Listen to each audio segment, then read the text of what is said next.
নমস্কার সবাইকে। আজ মাধ্যমিক পরীক্ষার প্রথম দিন। আজ আমার ননদের মাধ্যমিক পরীক্ষা, তাই ওকে নিয়ে সেন্টারে যাচ্ছি যেখানে সিট পড়েছে। ওর সিট পড়েছে সিথির মোড়ের কস্তুরাবা স্কুলে। এই যে আমরা সবাই এসে গেছি, যে ও বসে আছে, দেখুন মুখটা একদম দেখেই মনে হচ্ছে খুব টেনশন করছে, সেজন্য আমরা সবাই এসেছিলাম। এখন মাধ্যমিক পরীক্ষার নিয়মকানুন অনেকটা বদলে গেছে, বলতে পারেন অনেকখানি বেড়েও গেছে। কারণ এখন 100 মিটারের মধ্যে কোনো রকম কাউকে অ্যালাউ করছে না, কোনো গার্জেন অ্যালাউড না। আমাদের সময় মা বাবারা প্রথম দিন সেন্টারের ভেতরে ঢুকতে পেত, কিন্তু এবারে সেই সব কোনো অ্যালাউড নেই।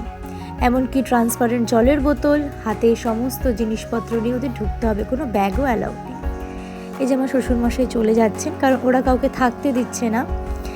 আমরা 3 জনই গেছিলাম ওর সাথে, কারণ ও ভীষণ টেনশনে ছিল।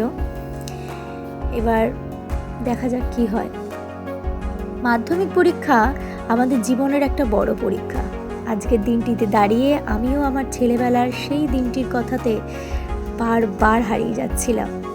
এই যে সবাই অপেক্ষা করছে, তাদের ছেলেমেয়েরা বেরিয়ে তাদের প্রথম বড় পরীক্ষার অভিজ্ঞতার কথা তাদের গার্জেনদের সাথে শেয়ার করে নেবে।